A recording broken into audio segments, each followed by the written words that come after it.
নমস্কার, আমি doctor H খান, orthopaedic surgeon. আজকে আপনাদেরকে বলবো নিউরোপ্যাথিক পেন এবং রেডিকুলোপ্যাথিক পেন নিয়ে। আমাদের স্পাইনাল কর্ড থেকে প্রচুর নার্ভ যেদিক থেকে প্রতিটা হাতে এবং পায়ে সাপ্লাই দেয়। সেই নার্ভের দ্বারা আমরা কোনো জায়গায় কোনো অনুভূতি হলে সেটা বুঝতে পারি, প্লাস এই নার্ভগুলো মাসেলকেও সাপ্লাই দেয়। তার ফলে কোনো মাসেলের যে স্ট্রেন, যে শক্তি, সেটা কিন্তু এই নার্ভের মাধ্যমেই পায়। এবার দেখা গেছে কিছু কিছু ক্ষেত্রে এই নার্ভগুলো কম্প্রেশন হয়। নার্ভগুলো যখন স্পাইনাল কর্ড থেকে বেরোয়, একটা ফোরামিনা দিয়ে বেরোয়। সেই ফোরামিনাতে যদি দেখা যায় যে বয়সজনিত কারণে বা ডিজেনারেটিভ চেঞ্জেসের কারণে কোনো বনি স্পার তৈরি হয়, বোনের কোনো আউটগ্রোথ তৈরি হয়, অথবা আমাদের মেরুদণ্ডের যে হাড় থাকে, হাড়গুলোর মাঝে মাঝে একটা জেলির মতো জিনিস থাকে যেটাকে বলা হয় ডিস্ক।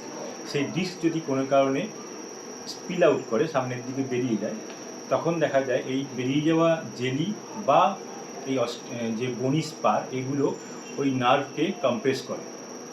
তখন সেই নার্ভটা আমাদের যে এরিয়াতে সাপ্লাই করে, ধরুন এই সার্ভাইকাল রিজিয়ন থেকে কোনো নার্ভ বেরোচ্ছে যেটা আমাদের হাতে সাপ্লাই করে, ওই জায়গায় যদি কোনো বনি স্পার বা যদি কোনো রকম ডিস্কের জন্য, ডিস্ক বাল্জের জন্য কোনো কম্প্রেশন হয়, তাহলে আমাদের ওই নার্ভ বরাবর পুরো হাতে একটা পেন হবে। এবং এই পেনটা খুব স্পেসিফিক একটা ক্যারেক্টারিস্টিক থাকে, ঝনঝনে ব্যথা বা টিংলিং সেন্সেশন, বা কারো কারো ক্ষেত্রে আমাদের দেখা যায় যে কারেন্টের শক লাগার মতো একটা অনুভূতি হয়। এছাড়াও যদি কারো কারো সুগারের প্রবলেম থাকে, সেক্ষেত্রে ডায়াবেটিক নিউরোপ্যাথি বলে একটা ডিজিজ হয়, সেক্ষেত্রেও কিন্তু এই নার্ভগুলো খুব তাড়াতাড়ি এফেক্টেড হয় এবং তাদের ক্ষেত্রেও নার্ভের বিভিন্ন সমস্যা দেখা যায়। এই নার্ভ যদি কোনো ইমপিঞ্জমেন্ট বা কোনো রকম কম্প্রেশনের জন্য যে পেনটা হয়, সেক্ষেত্রে আমরা বিভিন্ন মেডিকেশান ইউজ করি। প্রথমেই আমাদের লক্ষ্য থাকে এই নার্ভটা বারবার ঘষা খাওয়ার জন্য ইনফ্লেমড হয়ে যায়, সেই ইনফ্লামেশনটা কমানোর জন্য বিভিন্ন অ্যান্টি ইনফ্ল্যামেটরি ড্রাগ ব্যবহার করি। এছাড়া যদি দেখা যায় কারোর ক্ষেত্রে ইনফ্লামেশনটা খুব বেশি হয়ে গেছে, সেক্ষেত্রে আমরা ওরাল স্টেরয়েড ব্যবহার করি।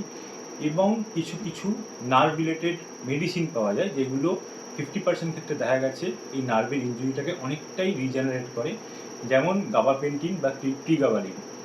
এই সমস্ত ওষুধগুলোই কিন্তু খুব ভালো কাজ করে, কিন্তু এগুলো অবশ্যই আপনার নিকটবর্তী ডাক্তারের কাছে গিয়ে আগে দেখিয়ে প্রেসক্রিপশান নিয়ে তবেই খাবেন। নিজে থেকে কখনোই এগুলো খেতে যাবেন না।